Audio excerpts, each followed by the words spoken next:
General Barr, thank you for sitting down and talking with me today about police reform. So I wanted to first talk about the executive order. Many people don't know about the executive order that the president signed back in June. Can you tell us a little bit about that? Sure. Well, it was prompted by, events in Minneapolis, which, were troubling to everybody. And they reminded people how important it is to have trust between the community and the police forces. And while instances of excessive force are rare and have becoming rarer, it's still important that we do everything we can to minimize their incidents. And I think most police leadership feels the same way. We have to do more to make sure these events don't happen. So the president put out the executive order 13929, I think it is, and it's called Safe Policing for Safe Communities. And there are a number of key provisions in it. First, it requires me as Attorney General to develop standards for safe policing, most importantly being a standard for the use of force, and establish policies that will provide for safe policing. Second, it provides for these standards being applied by independent certification agencies, so police departments can be certified that they meet the standards that we set. And third, it conditions federal grant money on meeting those standards and being certified. And fourth, it calls for a national database where police departments can feed information on officers who have been determined to have engaged in excessive force. And there will be due process. It has to be a court finding or an internal administrative tribunal within the police agency itself, where officers who have been found responsible for excessive force, their information can be kept so that other police departments can check on candidates. Those are the key provisions. And what they do collectively, I think, is provide greater assurance to the community that the police forces will have clear, good standards for the use of force, and that police officers will be held accountable. That's awesome. And I know it's been almost 5 months or 4 months since the announcement of that executive order. And this Friday, the roundtable with law enforcement. Can you tell us more about what are some recent announcements from that executive order? Right. So we've been working over the last few months with all the stakeholders, and obviously central to that have been the police forces and the police leadership, the chiefs, as well as the police organizations. And I think we have a lot of buy-in and a lot of support from the stakeholders on our approach. First, we have promulgated the initial set of standards, and we view this as a continuing process where we're going to get feedback. We'll work with the police and the community to determine other areas where guidance is appropriate and add to it as we go by. But the most important thing up front was standards on the use of force. And we have promulgated those standards, and they're supported by the police organizations, the International Association of Chiefs of Police and others. And we've also identified all the certifying agencies that we're going to rely on, and every state has, we've identified at least one certifying agency for every state, so we have multiple. And so right off the bat, we're going to be able to have those certified, the adoption of those standards certified. And those will apply right off the bat probably to around 4,000 police departments around the country. Now, there are a lot of very small police departments, and we're going to work with them and adopt training programs and mechanisms to expedite their certification. But right off the bat, most of the major police departments will be certified. We also, on the database, we took the group that currently manages a database for police officers who have been decertified, and that's the International Association of Directors of Law Enforcement Training and Standards and Training. And we've given them a grant to take that database and now incorporate information about officers who have been adjudicated to have or otherwise determined to have engaged in excessive force. So that is now underway and being implemented. Wow, that's huge work. I mean, most people don't know that prior to this executive order, there was only maybe 1,000 police departments certified. Right. So now you're saying 4,000. Right. And that's just a starting place for some of those departments. Right. And we'll work our way down to all the smaller departments as well. Right. And tell me more about the Coresponder program. I know that when the executive order was put together, law enforcement really wanted to have help with dealing with cases around mental health, around homelessness. Can you any update from partnership with HHS on how they can create this co-responder program to help law enforcement officers when they're approaching certain cases? What the president requested us to do is for the Attorney General and the Secretary of HHS to work together to try to develop these co-responder programs.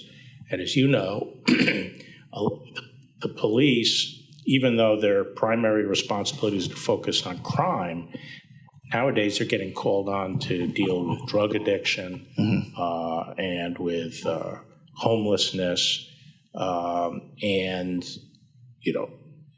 a mental disease. And they're not trained to do that. And they just get called, and people dial 911 and the officer shows up. And a lot of these cases could be better handled by healthcare professionals, mental health professionals, social workers, and others. And this is to provide a response team in our police departments that can go out and deal with these issues directly, combining the police officer if needed, but also, having the expertise of the healthcare or social worker brought to bear on the problem. And this is very important. I mean, you and I have seen examples of a cop being called into a domestic dispute that turns out to be someone who hasn't taken their meds and is acting erratically. Well, the police officer is sort of trained to deal with, physical violence in a particular way. And so some of these cases, we think it de-escalate the use of force. And so we've been working with HHS on that and are trying to coordinate our grant money to provide that kind of support to police departments. And they're very willing and to take that help because they're the first to say, hey, we're not the experts in these areas. No, that's really great. And, it's been great that the president has led on public safety. And we're really appreciative of having your leadership here to lead that effort on public safety. Can you tell us more about the First Step Act? You've been in the justice business for a long time and have seen a lot of things over the last 30 years or so. Can you tell me more about how do you look at public safety and how does the First Step Act and the implementation of that would help with public safety and keeping communities safe? Right. What makes it a pleasure to handle these matters in this administration is because the president is taking a holistic approach. He's looking at the whole waterfront, tough law enforcement to go after the hardcore criminals, a justice system and a penal system that does try to cut down on recidivism by giving individuals who want a second chance and are working for a second chance to get a second chance and be trained for that and be prepared for success instead of set up for failure. And also programs to match that in the high crime areas in the inner city, whether enterprise zones, school choice, enhancing investment, this platinum plan that he's recently announced. So it's that holistic approach. Now, the First Step Act, from a law enforcement standpoint, a lot of crime is committed by people who've already been through the system, recidivism. And if we can cut down on that recidivism rate, that's just as important as taking a career chronic offender off the street. And the most important thing there is to identify the people and to give them an incentive to prepare themselves for the outside, whether it be through vocational education, drug treatment for addictions, and give them some credit for participating in those programs. and with the promise of taking some time off their sentence, then putting them in a position where they can be returned to the community. And the First Step Act provided the funding and the requirement that our corrections system provide those programs. Sure. And it seems to be working. I think we're getting the people better prepared, and I'm looking forward to the data coming out that'll show that we're doing better on recidivism. That's awesome.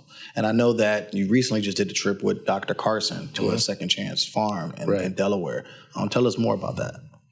Well, Second Chance is an example of the enterprise zones, which encourages investment into communities. And that particular investment was for the agriculture, indoor agriculture. And so they are training people how to participate in that industry.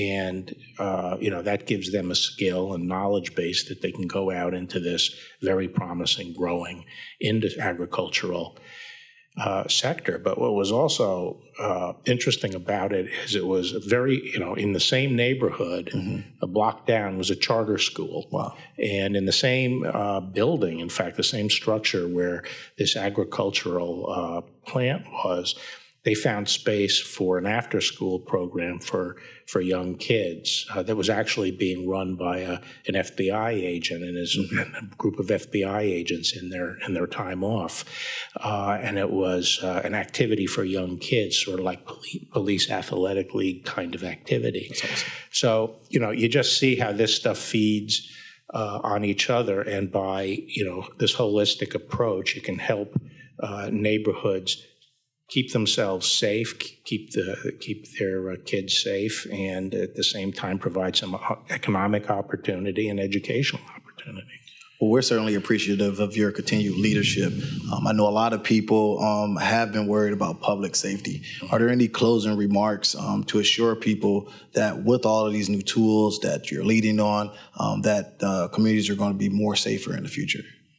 Yeah, so I guess I'd have 2 points, which is, as you know, sometimes people will debate and say, well, you shouldn't be that tough on the law enforcement side. We really have to address the root causes, and I've always felt that those are not diametrically opposed. That's a false dichotomy. Right. They actually have to complement each other, because you can spend a lot on schools, but if they're run by gangs, kids aren't going to learn, right? Mm-hmm.